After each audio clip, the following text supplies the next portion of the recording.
וכי נפשי אס השם.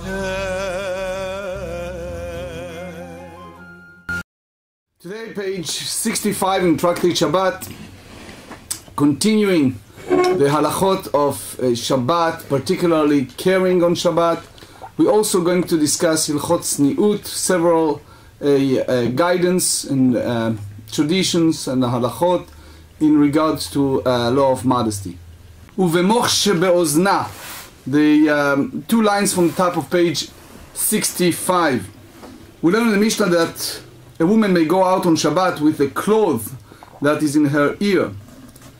Amar Tani Rabbi Chezkel vehu shekashur be'ozna. Again, you have to remember those days things were different, but Rabbi Chezkel taught that specifically in case when the cloth tied to her ear and she will not come to carry. Uvemoch shebesandala, again with the cloth that in her sandal. Again, Tani Rabbi Chezkel vehu shekashur la besandala. Again, when the cloth is tied to her sandal. Uvemoch she'itkina la benidata, with the cloth that she plays to her menstrual flow. Again, you have to remember the context. But the point is, Savar Rami bar Chama al-Meimar vehu shekshura la ben yerechotea. Rabbi Chama considered saying that it is permitted specifically in case when they tied between her thigh. Amarava afal pi she'eno kashur la kevan demeis lo ata la'etuye. He said even it's not tied, since it's a repulsive, she's not going to carry it. Be'amina Rabbi Yirmiyah bar Abba asta la bet yad mahu. He asked a question: what happened if she made herself a hand grip in which she could hold the cloth? So what's the halacha? So he said, Amar le, he responded, mutar. He said it's allowed. Itmar name Amar Nachman Barusha Amar Rabbi Yochanan, asta la bet yad mutar. The same. Rabbi Yochanan fig bei levei midrasha. Rabbi Yochanan walk out in a cloth in his ear to the Beit HaMidrash study hall on Shabbat, and v'chalukin alav chaverav. However, his colleague are in disagreement with him in the rule that is prohibited to do it because it's tied to his ear. Nothing new, right? So you can't please everyone, but some unhappy with that. And there are other explanations why, but Rashi goes by the simple way. Because the main key is it wasn't tied to his ear. Rabbi Yanai nafik behu lecharmelit. You remember we discussed the difference between a Reshut Rabin and Carmelit. So he walked like that, bemuch, in the ear or in the sandal, in the Carmelit, and it wasn't tied. V'chalukin alav doro.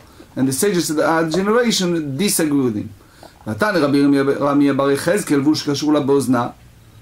they said, why they behave like that? Why Rabbi Yochanan did it? They said clearly it's in a woman we said that she have to tighten it.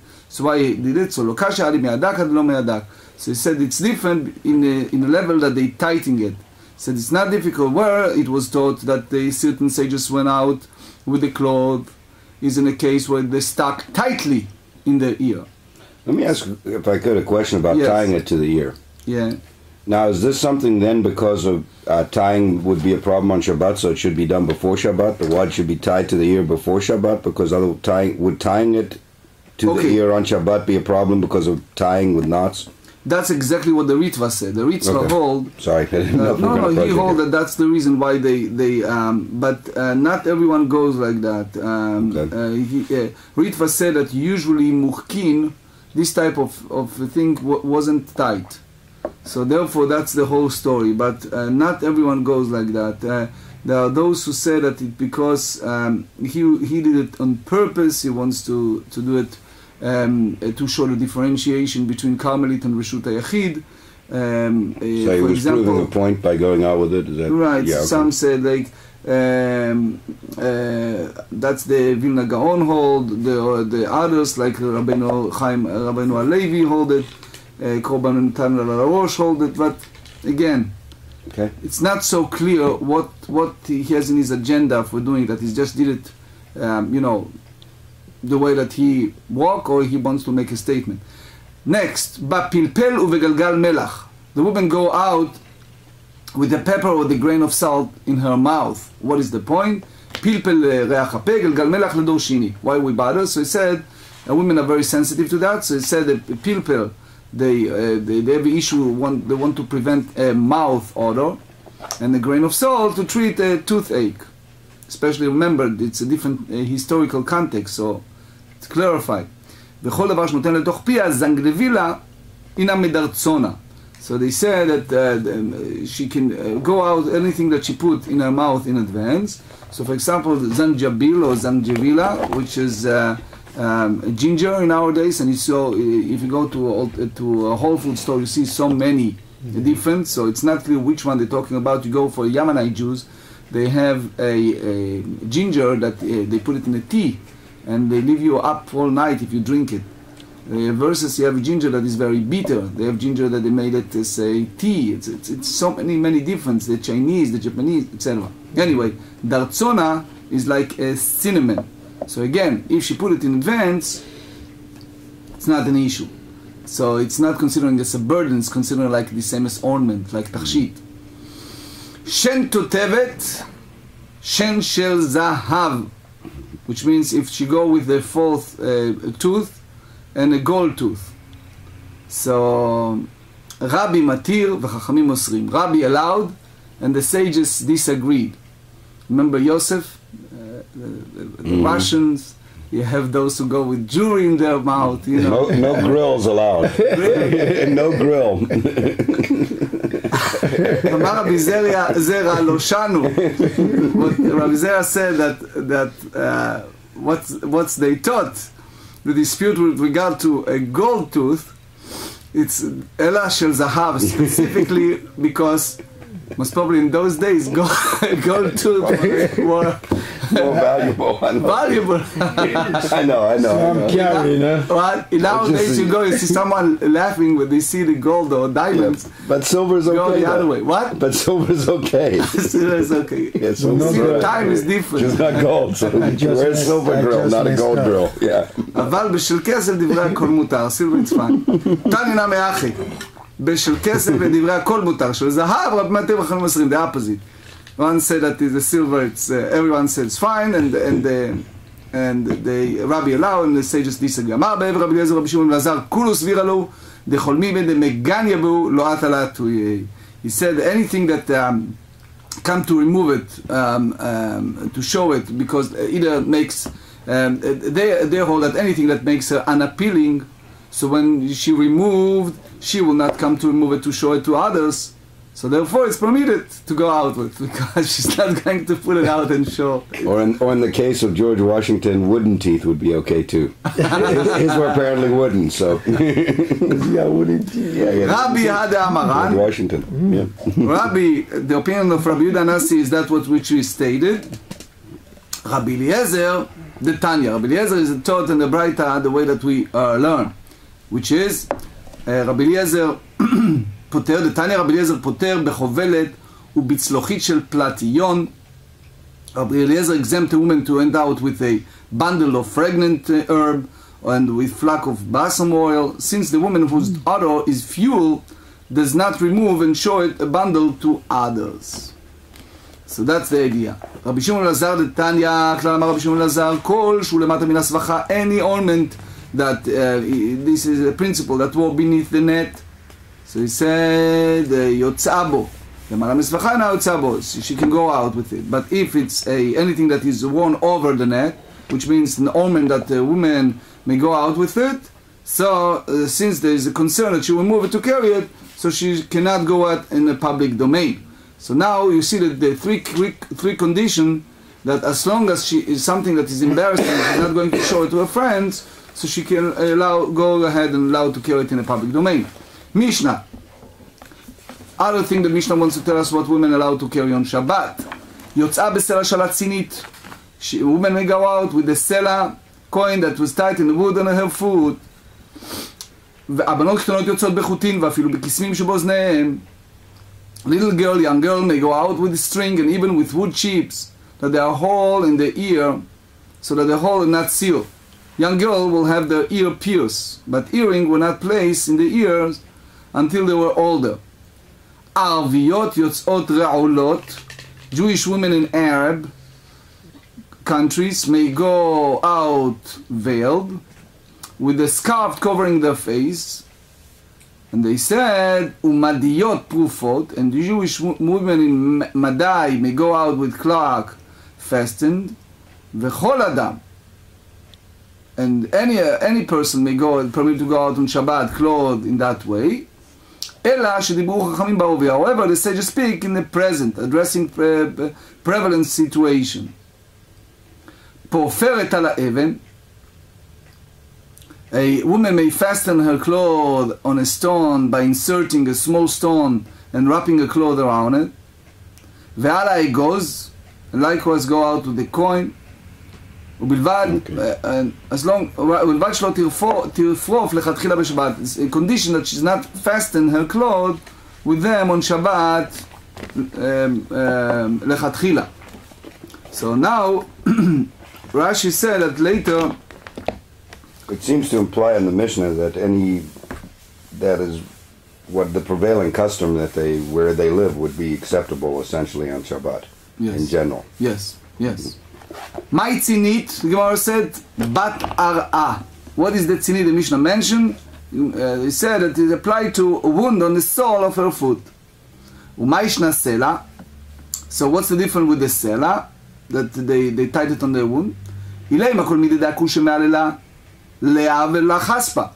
you say that it's an object that is hard and beneficial for her, make an earthware showing her instead. So he said, rather, ela mishum shukta. So something liquid that come out of the silver. So he said, le'avadla tasa. So you make for her a tasa. It's like a plate made out of silver that is tight on the wound. So why she needs to have a coin in particular? Ela mishum tzuta, because they have a special way that they made image that engraved on the coin. Le'avala pusa. So she make an unminted coin to engrave an image on it. Amar Abaye mamina kulhun me'alin le'ah. Abaye said, learn from it that all these factors together are beneficial for her. Mishna, abanot yotzot bechutim. A young girl may go out with strings. Avua de Shmuel la shavik lo ulevnati denafik bechutim. Father Shmuel did not allow his daughter to go out with strings. Velo shavik lo ganai gabe adade. He did not allow them to sleep. The daughter, the virgin daughter, sleep one next to the other. Ve'avid leu mikveot, and he made for them a special mikveot, a special ritual bath. B'yom Nisan. So there is a different meforshim. The Rambam said, and the other meforshim, they hold that it was because the Torah forbids women interactions, and it's create a issue with the modesty, etc. And therefore it's forbidden. They said furthermore, soon you see other implementation from that. Umapatze b'yom Tishrei.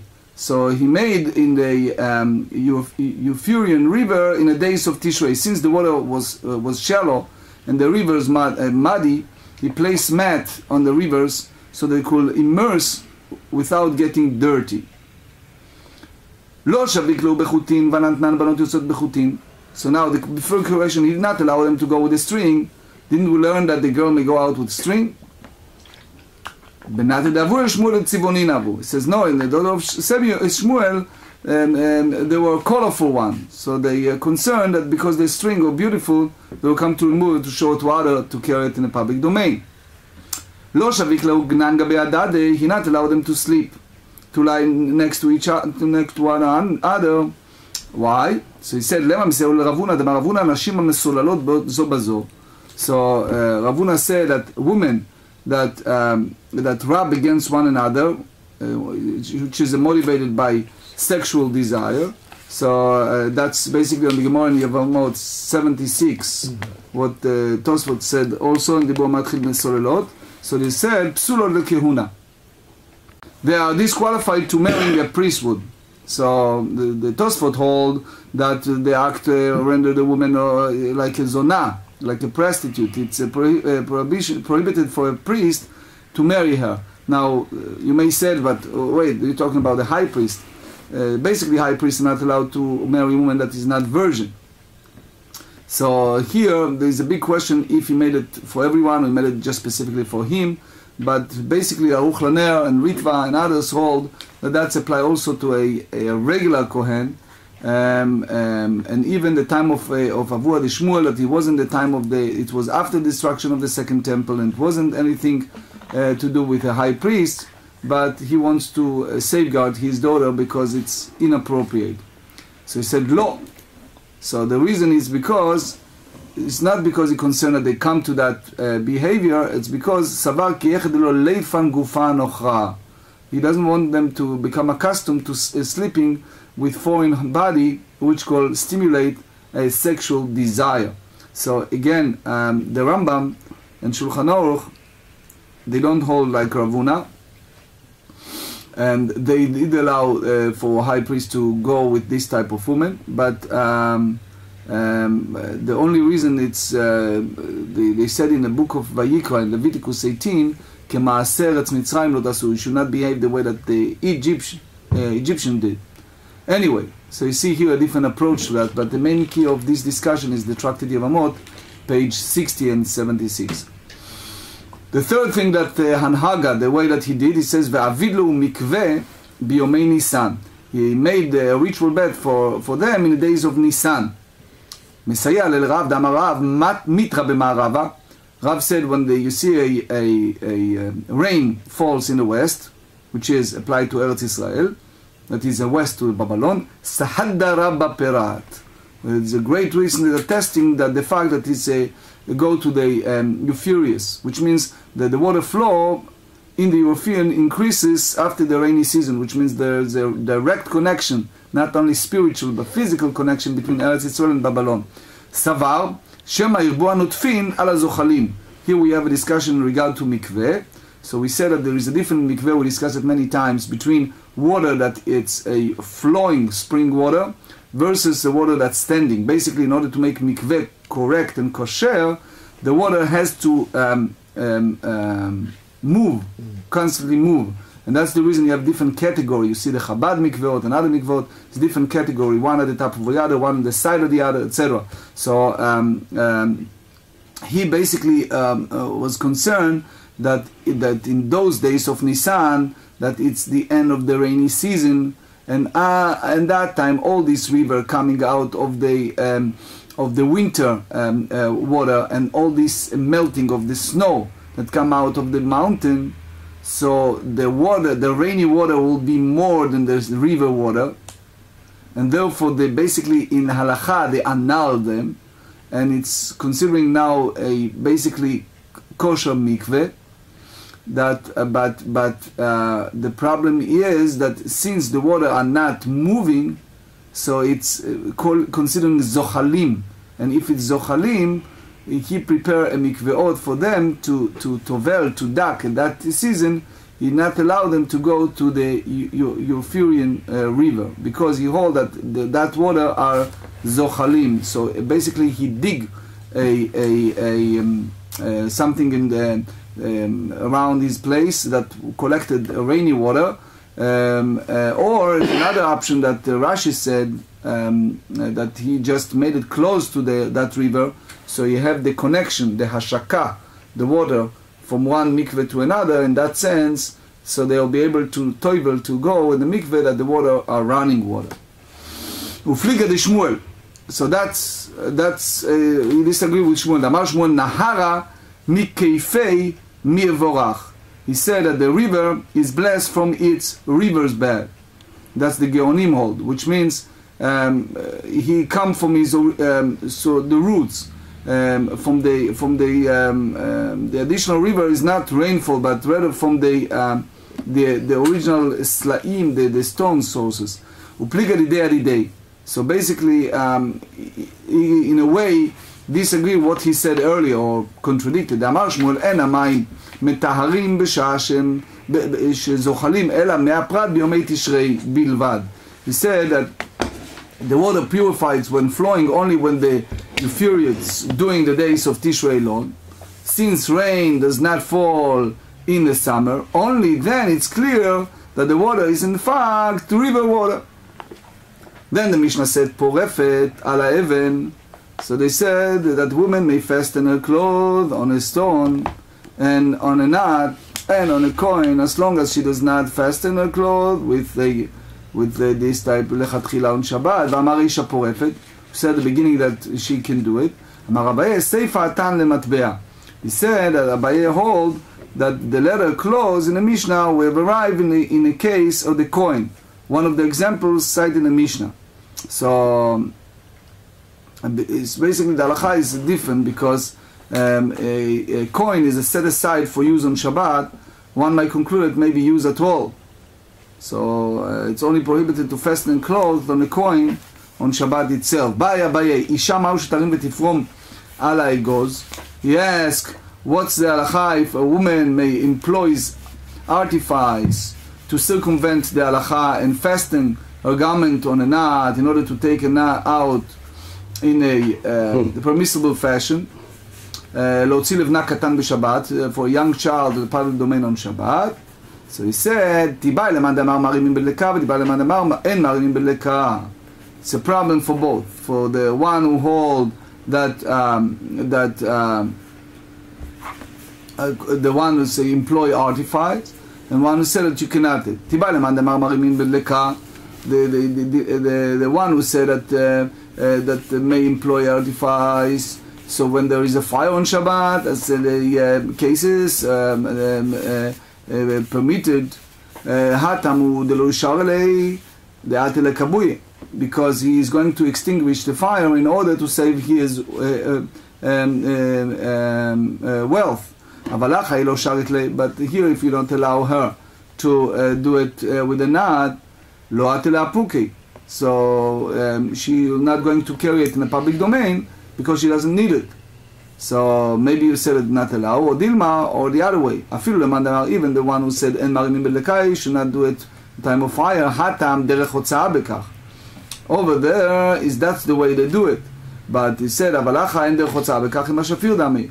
But over there, however, when they're utilizing not as a bottom, is not a typical manner in which to take us out not in public domain.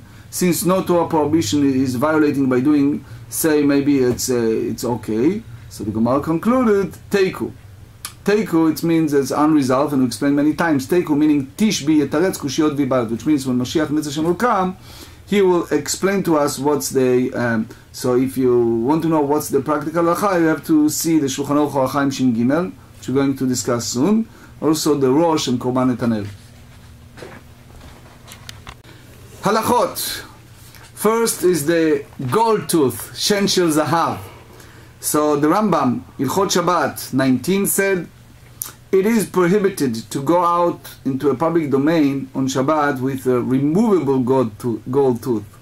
However, it is permitted to go out with a silver tooth or one made out of a material that resemble one teeth. Again, in a practical manner, you have to ask because something that's permanent is one thing, something that is removable the other things, but in general it is permissible in sense because in nowadays it's basically attached to attach. Now about the moch shebos now besansala. It is permitted to go out on Shabbat with red clothes with one ear or one sandal as long as they attach to ear or sandal. That's basically the opinion of Rami Bachama and the Shulchan Aruch Halachaim Shin Gimel 303. Then we said, Habanot aktanot yotzot bechutim ve'afilu bekismin. Young girl may go out on Shabbat with string with the wood chips in her ear hole to prevent the holes from clothing. If they are colorful and ornamental, it's a problem. It's prohibited according to Rambam, Hilchot Shabbat. Arviot yotzot reuliyot. On Shabbat, a woman that may go out wearing a scarf that cover all of her head except for her face and her eyes. That was the Aruch and Rashi. A woman may also wear a brooch that fastens her clothes. Now, נשים המסוללות זו בזו. Women who rub up against one another violated the prohibition from Leviticus 18 after the doing in the land of Egypt, shall you do not. The authority deemed this act reprehensible and ruled that women may not do so. The punishment for performing an act of that kind is it's very serious in those days. However, in our days, in that sense, again, the Rambam hold that it's a big question if she allowed to marry a priest in such type of behavior. Again, in our days, you have to ask a big question: what's involved here? But in those days, it was a very basic issue that violation of modesty. Mikveh, b'yomei Nisan. In the winter, women could certainly immerse themselves in a ritual bath and not in a cold river. However, here the GEMARA emphasized that even during the month of Nisan, in early spring, he made ritual bath for his daughter because of the cold rainwater and melting snows. So he has the issue שלא יכבו הנוטפים על הזוחלים. In the Torah it stated, nevertheless the fountain water shall be pure. So which means the source, that the two type of water that purify. The first is flowing spring water, and the second the water of ritual bath, which is collected from rainwater. The sages rule that the water of a ritual bath purifies only when it's gathered in one place and not when the water are flowing. However, spring water purifies even when they gather. In that case, though, is no longer has the legal status of spring water, which is required to purify the zav, among others, by rather the ritual bath. Some rabbis hold that his daughter had the issue of zava. Then we said a woman may fasten a stone, porefet ala even. One, they said that they have arrived to the case of coin, and again the Rashba said that there's a difference between coin and others, but in practical halacha they said that ve'avidlu mikvesh lo yirbu hanutfim. So that's basically Rabbeinu Nissim and the Tosfot, Sefer Mitzvot Gadol, and others. They said, since rainwater only purifies gather in one place, one must certain not to immerse in a river where the most of the water in a rainwater. That's the custom of Shmuel's father. Some authority permitted immersion in a river which is mostly rainwater, relying on the opinion of Shmuel that the river is blessed with its source, that the Tosfot. But one should follow the stringent ruling, where that's the Rambam, Hilchot Mikveot, chapter 9, Shulchan Aruch 201. The last halacha for today, it's the halacha of the regards to a case where the woman employs artifact and fasten. Ma'u shetarim v'tifro. Since Abaye's dilemma remains unresolved, the authority rule according to the stringent opinion. There is a practical halacha in rule stringency in case of uncertainty with regard to Torah prohibition. So therefore, artifice is prohibited, especially with regard, as the Rambam and also the Rif and the Rosh. They hold this way because the issue of carry out in a public domain, however, is permitted to carry in a Carmelite in a matter because carrying a Carmelite is only prohibited by a rabbinic, but it's not a biblical.